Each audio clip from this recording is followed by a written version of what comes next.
All right, so yeah, sorry for the late review, guys. It's coming out Sunday now, but this is going to be the review for the week of 22 through 27, 2024, July. I'm going to make this one a pretty quick one. And so, what happened this previous week was we got a lot of bearish price action. Um, Something that came up actually, this was the NQ1 outlook that we were looking at. And I was expecting price to play this range, but I neglected to see where I have marked with the money symbol that that's really the point that caused the reaction to go lower. So the real range that needed to be played actually was here. Oh, I don't know why this is like this. But yeah, from there to there. And so price came back here and then went lower. And I'm going to show that here on the on TradingView here, and I'm going to see that that's really what happened. So yeah, this junk dipped for a very large a very large point spread here. But so what happened up here was, like I was saying, price ended up mitigating this point of interest, and it did not come higher than this point here. I was expecting, or I wanted to see price create a range or pull back inside of this range from that high here, and then,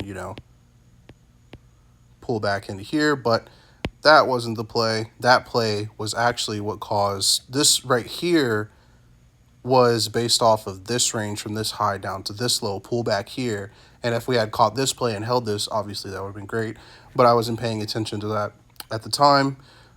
This was the new range that was created from this high down to this low, pullback mitigation of this point of interest, and something inside of this wick. I believe it was a 15-minute SC that we were looking at, or that I saw when I back tested it. Yep, it was a 15-minute SC that got mitigated here.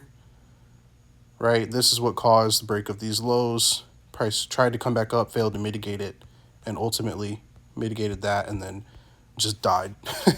So yeah, that was what happened on NQ this week, or this previous week of trading, and expecting, I was expecting for a while now. It's still, this price is still very, very high in my opinion. It just doesn't align with a lot of things happening in America right now, why these indices are still climbing really high. I think that the true price is really somewhere down, at least for NQ. If I come up here to the weekly time frame, I think personally the true price is around somewhere around 15,000, 13,000, in that range. And that's just, that's just speculation. But really, like, if I wanted to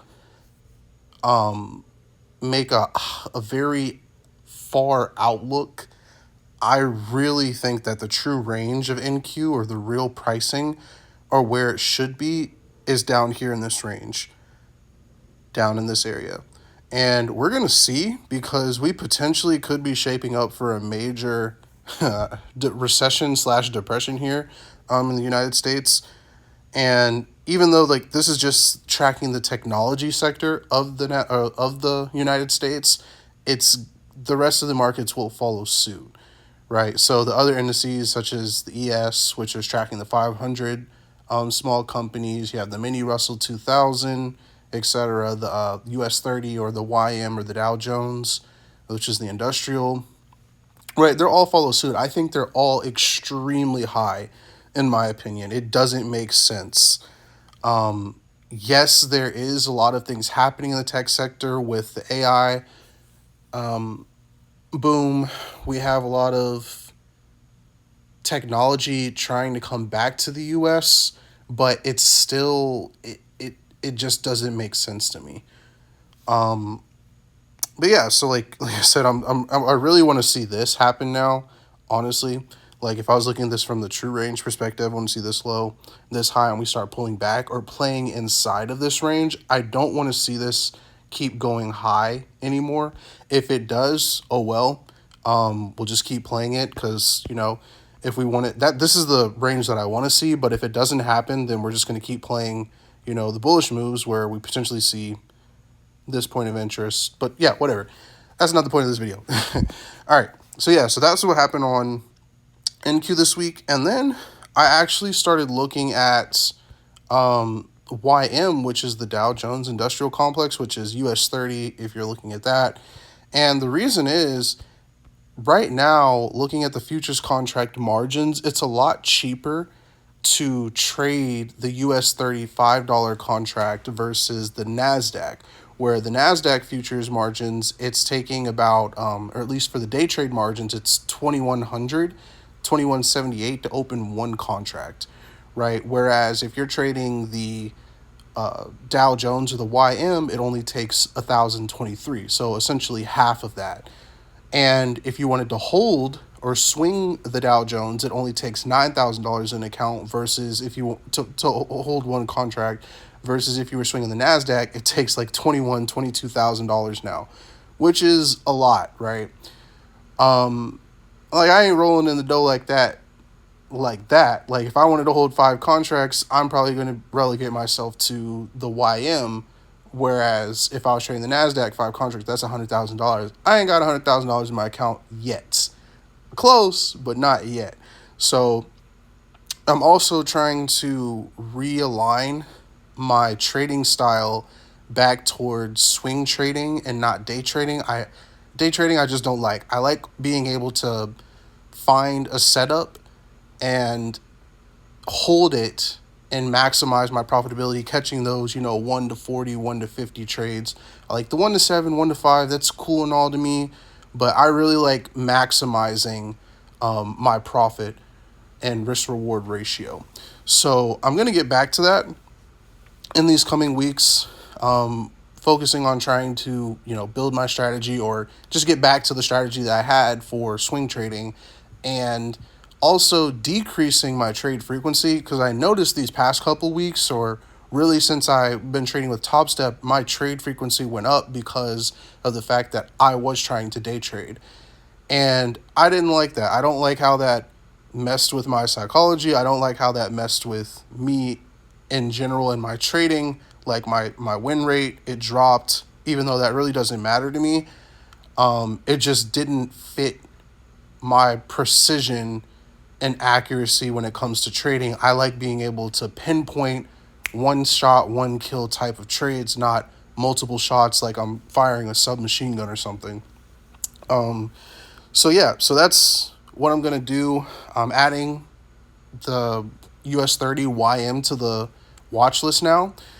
And that's due to the fact that it's going to be a lot cheaper to trade that right now than it is the NASDAQ. I will still be trading the NASDAQ, but when I'm looking for those swing trades, I'm going to be looking at US 30 YM. Another reason why I'm looking at YM is because it also moves very, very smoothly, similar to the NASDAQ. It moves a lot more points than it does the NASDAQ, even though the NASDAQ points are a little bit more weighted. The US 30 moves very, very similar to the NASDAQ in that regard. And also, everything's in whole numbers. So let's say I'm looking at YM currently, and 100 points. So like I said before, the YM on TradeStation, which is the broker that I trade with, is a $5 contract. So if we're trading the YM mini or the US 30 mini, whatever, what it's saying is that one contract is worth $5. So if this, like I said, this goes in whole numbers. So if US 30 moves 100 points, that's $500 on one contract. And like I said before, it's $1,023 to open one contract. So, you can do the math on that. But if I open 3 contracts and it goes 100 points, that's $1,500. That's pretty good money. And like I said, this moves hundreds, almost thousands of points a day alone. So that's really, really good if you want to catch those types of moves. Whereas if you're on the NASDAQ, it will move, but it's going to cost a lot more. And right now, cost efficiency is more of a thing that you want to look at if you're trading indices or if you're trading futures, because it just doesn't make sense to trade. How can I say this? It doesn't make sense to trade an asset that's expensive where you could potentially lose money for that reason if you're going to trade the minis. Now, I do understand that, yes, there are the micros out there, but I like to trade the minis. That's just me. And so when I can make the same amount of money from an asset from another asset and catch the same type of move for cheaper, I'm going to do that, right? So it's just finding the better deal, essentially, is what I'm trying to say. Is I'm just trying to find the better deal, and out of the two instruments right now, the YM is the better deal. So I'm going to prioritize the YM. I'm still going to mark up NASDAQ and YM in these coming weeks, but I'm going to prioritize the YM. All right. So yeah, so completing the review, the two things I'm looking at again is I'm getting back to swing trading, decreasing my trade frequency, and then additionally I'm adding YM to the watch list. Yeah, so that's that. We're going to see what happens in the coming weeks. Be on the lookout. I'm still think that these these markets are very, very, very overpriced, or they're overinflated. Yeah, and that's that. Like, if price continues to go up, obviously we're just gonna keep tracking, keep making money, but it just it doesn't sit well with me. And a lot of economists, if you go watch on YouTube, go watch on the news about America right now, they say the same thing. It's just like, why are these prices so high? It doesn't make sense, but whatever. It is what it is. I'll see you guys in the next one. Peace.